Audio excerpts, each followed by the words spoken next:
What felt like the first big challenge for Thomas Tuchel's England came to be perhaps a defining moment in his era in charge of the Three Lions, as England came away from Serbia with a 5-0 win, leaving them on the cusp of qualifying for the World Cup.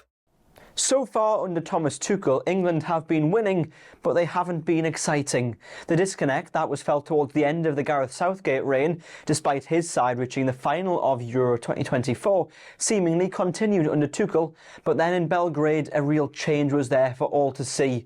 Following the mediocre 2-0 win over Andorra at Villa Park, there was little optimism ahead of the toughest test of World Cup qualifying away against Serbia, and yet England shone and showed the world just what they are capable of, with less than a year to go until the World Cup gets underway in the United States, Canada and Mexico. Certainly though, supporter opinions on England and Tuchel pre-match were less than positive. I'm excited but also nervous because I think Serbia are a really good team. Yeah. I mean, same boat. I'm not feeling too optimistic with Tommy Tuchel so far. It's not been the nicest football to watch, boys. We've won the competitive games, so that's all that matters at the end of the day, doesn't it? Not overly confident, tough place to come, but it's good atmosphere so far. Distinct lack of England shirts compared to a normal trip. But we had a few beers in town with a load of locals yesterday, and it was all very well-mannered and behaved. But yeah, not too confident for the result later, but probably take a point. I think it's a bit low and people's expectations aren't really very high, but obviously we've won 300 goals, haven't conceded, so I don't think it's as bad as people make out to be, but I think if we get beaten out, I think people will start asking questions, so it's not a very good one. Inside the arena, England lined up without several of their stars who had dragged them to Berlin last summer and started without much potency. But when Harry Kane headed home from a corner just after the half hour, the Thomas Tuchel era sprang into life. Soon it was 2 as Noni Madueke burst through to score following good work from Elliot Anderson and Morgan Rogers. Goals number 3 and number 4 came courtesy of England's centre-back partnership of Ezri Konsa and then Mark Gay, who both stabbed the ball home to give England a commanding lead.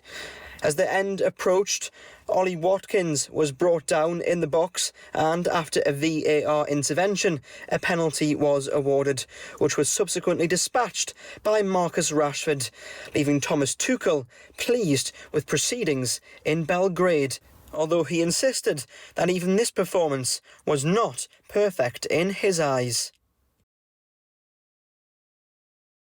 No, I never set limits to my thoughts, and we play the game how it plays out, and we were very strong. I think it was teamwork in its purest form.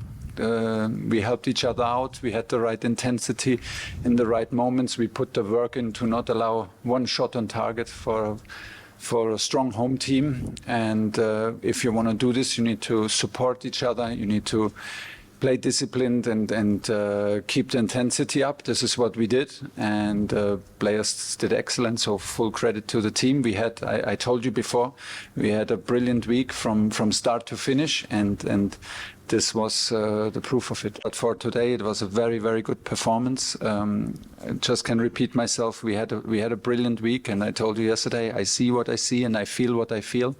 And I'm just glad for the players that they could show to the fans, who were excellent, by the way, and to you guys and our fans at home, what we're capable of and how this team worked together and was together in this camp.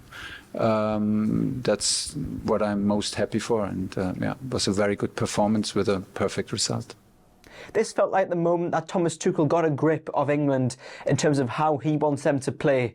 Perhaps the lack of stars helped in some regard, and playing players suited to their roles and not shoehorned in, as has often been a problem for England in the past. Some of those stars will, of course, start at the World Cup, but they will fit into the system properly. After all, Tuchel was brought in to win the World Cup. There's still a long way to go, but this may well have been the first step to getting there.